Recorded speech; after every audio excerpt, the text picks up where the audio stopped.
अमरावती जिले में 13 जुलाई के दिन समाधान नगर की एक युवती ने आरोपी अमोल उद्धवराव मोहड़ उम्र 26 वर्ष निवासी पोहरा तालुका नांदगांव खंडेश्वर हालिया मुक्काम नंदा मार्केट के पास अमरावती ने शिकायत दर्ज कराई है कि अमोल ने उस पर बलात्कार किया है। जानकारी इस प्रकार से मिली है कि अमोल एवं उस युवती के प्रेम संबंध पिछले 2 वर्षों से चल रहे थे। अमोल प्यार के जाल में उसके साथ कई बार शारीरिक संबंध बना चुका था। समय बीतने पर अमोल पीड़ित युवती से दूरी बना रहा था। इस पर पीड़ित युवती ने अमोल को प्यार के वादे याद दिलाए और उन वादों में से एक वादा शादी का था, लेकिन अमोल ने शादी के वादे को टाल मटोल करना शुरू कर दिया था। शायद इस बात से आहत होकर पीड़ित युवती ने आखिर 13 जुलाई सिटी कोतवाली पुलिस थाने में शिकायत दर्ज करवाई। ड्यूटी ऑफिसर पीएसआई चाटे ने तुरंत हेड कांस्टेबल रमेश निंभोरकर को बयान दर्ज करने को लगाया और आरोपी अमोल उद्धवराव मोहड़ के खिलाफ धारा 376, 417 और 506 के तहत अपराध दर्ज करते हुए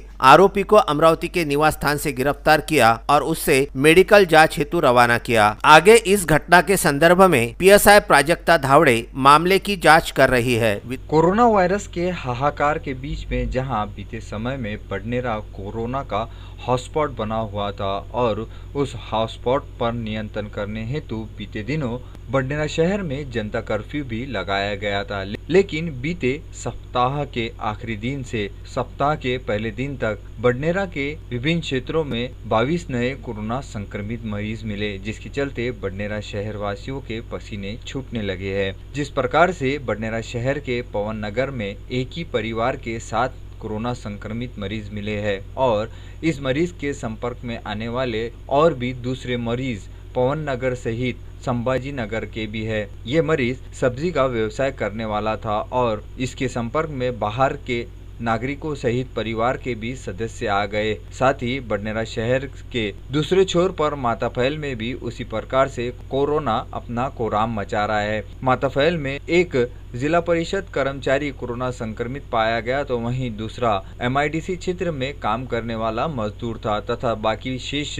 खेत मजदूरी करने वाले मरीज है और इन सब मरीजों की कुल संख्या 13 जुलाई की शाम तक 22 पर पहुंच गई है और इन मरीजों के संपर्क में आने वाले अब तक कुल 55 लोगों की जांच तो हो गई है, लेकिन 25 से 30 और मरीजों की जांच होना अब भी बाकी है। यह संपूर्ण जानकारी बडनेरा मोतिया हॉस्पिटल के कोविड के विशेष डॉक्टर ने दी है। जिस प्रकार से बडनेरा के 2 विभिन्न क्षेत्रों में कोरोना का संक्रमण बढ़ा है वो गंभीर चिंता का विषय है। बीते दिनों ही जहां बडनेरा शहर में जिस प्रकार से कोरोना संक्रमण का बम फूटा था, उससे ही अब तक नागरिक छुटकारा नहीं पाए हैं और उसी में अब तक बडनेरा का मुख्य बाजार परिसर, जस्तम चौक परिसर सहित टीचर कॉलोनी परिसर भी कंटेनमेंट जोन के साथ में सील बंद नजर आ रहा है और अब इन 2 नए क्षेत्रों के कंटेनमेंट जोन होने के साथ ही बडनेरा का अधिकांश क्षेत्र मानो कोरोना के कहर से अपना रूप दिखाता जा रहा है। बडनेरा शहर वासियों से आह्वान किया जाता है कि बढ़ते कोरोना के संक्रमण को रोकने हेतु शासन द्वारा बताई गई बातों में चेहरे पर मास्क लगाना, सोशल डिस्टेंसिंग बनाए रखना एवं समय समय पर अपने हाथों को सैनिटाइजर अथवा साबुन से धोना न भूले, जिसके चलते हम इस महाभयंकर बीमारी को शहर सहित देश से भगाने में सफल हो पाएंगे।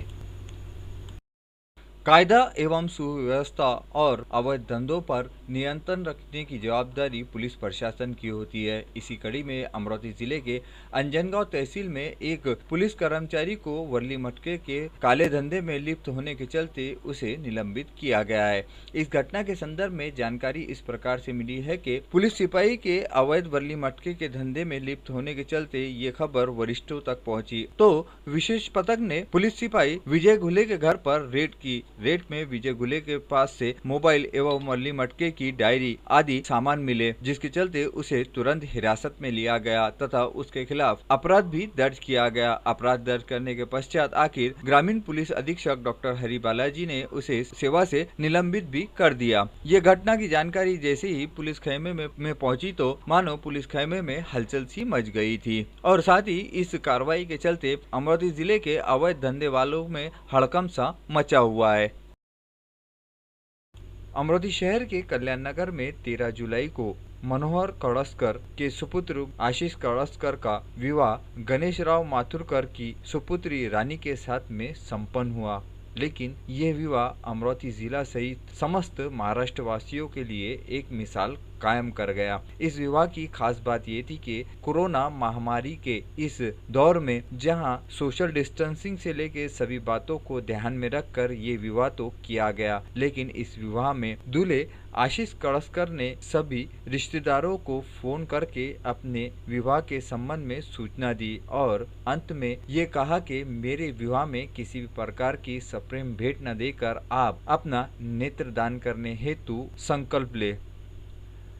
विवाह संपन्न होने के पश्चात आए हुए मान्यवरों में परिवार के सदस्यों ने मिलकर ये बात की सराहना करते हुए अनेकों ने नेत्रदान के संबंध में अमरावती जिला सामान्य अस्पताल के नेत्र विभाग के नीलेश ढेंगड़े से नेत्रदान पत्र भरवा कर अपने नाम की नोंद करवाई। जहां हम शादियों में लाखों रुपए खर्च करते हैं, ऐसे समय में आशीष कळसकर ने एक आदर्श मिसाल कायम करते हुए जो अपने शादी को नया रूप दिया, वो एक सराहनीय काम है। और आशीष की ये सोच को रूप देने वाले और कोई नहीं, अमरावती जिला सामान्य अस्पताल के नीलेश ढेंगड़े है। उनसे ही प्रेरित होकर आशीष कळसकर ने अपने शादी में आए हुए सभी को नेत्रदान करने के संबंध में विनंती की थी और शादी में आए हुए सभी मान्यवरों को नेत्रदान के प्रति प्रेरित करने में चेतन धानोरकर, रोशन कळसकर, मनोज निंबोरकर का महत्वपूर्ण योगदान रहा और साथ ही महाराष्ट्र नाभिक महामंडल के पदाधिकारी भी इस समय उपस्थित थे।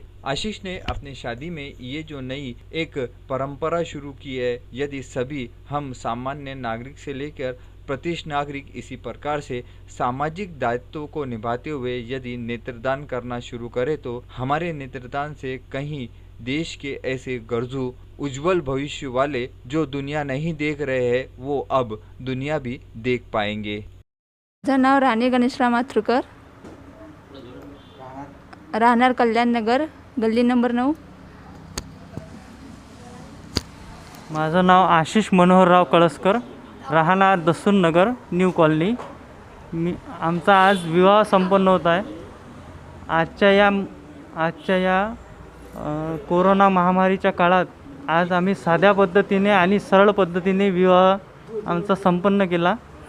आज एवढ्या मोठ्या प्रमाणात कोरोना महामारीचं संकट उभं असताना आज आम्ही मोजक्या लोक आहेत, फक्त 10-15 लोक आहेत, आम्ही आमचा विवाह संपन्न केला। एकदम कमी खर्चात, एकदम कमी आणि लोकांमध्ये आमचा विवाह संपन्न झाला आणि आम्ही आज नेत्रदानाचा पण संकल्प इथे सर्वांसमोर केला। अशाच पद्धतीने सर्वांनी आपली काळजी घ्यावी, आपले मास्क बांधून सर्वांनी आपले आणि सॅनिटायझरचा वापर करून सर्वांनी आपली काळजी घ्यावी, ही विनंती। कोरोना के बढ़ते आंकड़े को देखते हुए अमरावती के जिलाधीश शैलेश नवल ने अमरावती जिले में 2 दिनों की संचारबंदी के आदेश दिए थे और उसी आदेश के चलते जहां शनिवार के दिन अमरावती के अधिकांश क्षेत्रों में सन्नाटा छाया रहा। नागरिकों ने संचारबंदी के चलते जिलाधीश के आदेश का पालन करते हुए नागरिक अपने घरों से बाहर नहीं निकले, लेकिन रविवार की सुबह कुछ नागरिक मॉर्निंग वॉक हेतु घर से निकलकर छतरी तालाब रोड की ओर नजर आए और देखते ही देखते छतरी तालाब परिसर में नागरिकों की गर्दी होने लगी। इस बात की खबर जैसे ही राजापेट पुलिस स्टेशन को मिली तो राजापेट पुलिस स्टेशन के दल ने तुरंत पहुंचकर संचारबंदी का उल्लंघन करने वाले, मॉर्निंग वॉक करने वाले अनेक नागरिकों के ऊपर में कार्रवाई की। जिले की जुड़वा नगरी अचलपुर के बिजली उप विभाग में पेड़ लगाओ जीवन बचाओ का संदेश देते हुए पेड़ पौधे लगाए गए। ये पेड़ पौधे महाराष्ट्र विद्युत मंडल एवं आदिवासी पर्यावरण सामाजिक संगठन की पहल पर अपना शहर हरा भरा वर्ष 2020 अभियान के पहले चरण में किया गया। स्थानीय Sultanpura power sub station Achalpur में ये कार्यक्रम संपन्न हुआ। इस कार्यक्रम में सब स्टेशन के अतिरिक्त कार्यकारी अभियंता डीबी पोटे, आदिवासी पर्यावरण संघ के अध्यक्ष योगेश खानजोड़े, सचिव Suresh Prajapati, Sanjay Dongre, GP Behre, PR Goswami, Dinesh Aware, SS Sontakke Mohammad Azharuddin, वैभव काटे, उमेश मेटांगे, गजू भोपले, अजय इंगोले, जुनेद बागवान, गौरव तोते प्रमुख रूप से उपस्थित थे। पेड़ लगाओ का नारा देते हुए सब स्टेशन के प्रत्येक ठिकानों पर विभिन्न प्रजातियों के पेड़ लगाए गए और पेड़ों की उचित देखरेख करने हेतु बीते कई वर्षों से बिजली विभाग के कर्मचारी नीलेश आवरे की काम की भी सराहना की गई। पेड़ पौधे लगाने के पश्चात आदिवासी पर्यावरण समिति के पदाधिकारियों ने पेड़ पौधों के संदर्भ में आए हुए मान्यवरों को जानकारी दी और कार्यक्रम के अंत में अभियंता देवीदास पोटे ने योगेश खानजोड़े और संगठन के पदाधिकारियों वृक्षरोपण एवं संरक्षण के बारे में जानकारी प्रदान करने के बाबत आभार भी व्यक्त किया। आज के इस महामारी के और कठिन दौर में जीवन को सुरक्षित रखने हेतु पेड़ पौधे लगाना अत्यंत जरूरी है और इस काम को अचलपुर परतवाड़ा जुड़वा नगरी के महावितरण कार्यालय द्वारा बाखूबी से समय समय पर निभाया जा रहा है, जिसके चलते क्षेत्र में हजारों पेड़ पौधे अब तक कई वर्षों से लगाए जा चुके हैं और जो कि अब तक जीवित, जिसके चलते अचलपुर परतवाड़ा के नागरिकों को पर्यावरण की शुद्ध हवा मिल रही है। अचलपुर से मोहम्मद अजहरुद्दीन की यह रिपोर्ट।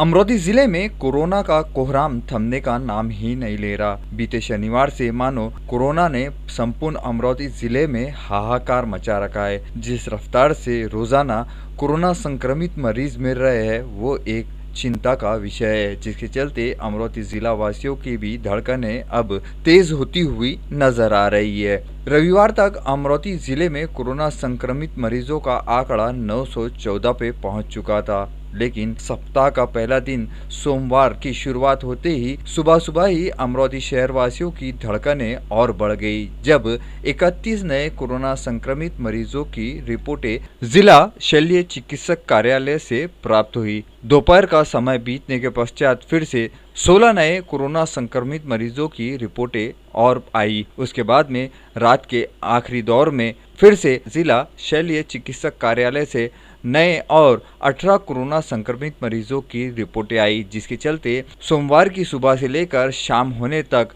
13 जुलाई को अमरोही जिले में सर्वाधिक अब तक के 65 नए कोरोना संक्रमित मरीज मिले हैं और इन नए 65 कोरोना संक्रमित मरीजों के मिलने के बाद में 13 जुलाई की रात 10:30 बजे तक अमरोही जिले का कोरोना संक्रमित मरीजों का आंकड़ा 979 पर पहुंच चुका है। इन 979 मरीजों में से अब तक 34 कोरोना संक्रमित मरीजों की मौत हो चुकी है एवं 260 मरीजों का अमरावती के सुपर स्पेशलिटी अस्पताल में इलाज जारी है तथा 12 मरीजों को नागपुर इलाज के लिए रवाना किया गया है। अब तक कोरोना से जंग जीत कर अपने घरों को लौटने वाले 641 मरीज अमरोही शहर सहित जिले के हैं। कोरोना महामारी के इस नाजुक दौर में शासन द्वारा कोरोना संक्रमण को रोकने हेतु हद दर्जे एड़ी चोटी का जोर लगाकर संपूर्ण योजनाबद्ध तरीके से कार्य किए जा रहे हैं। नागरिकों से भी आह्वान किया जाता है कि इन सभी तथ्यों को गंभीरता से लेते हुए बढ़ते कोरोना संक्रमण को रोकने हेतु शासन प्रशासन की मदद करे। 13 जुलाई की रात तक अमरोही जिले में कोरोना संक्रमित मरीजों का आंकड़ा 979 पर पहुंच चुका है।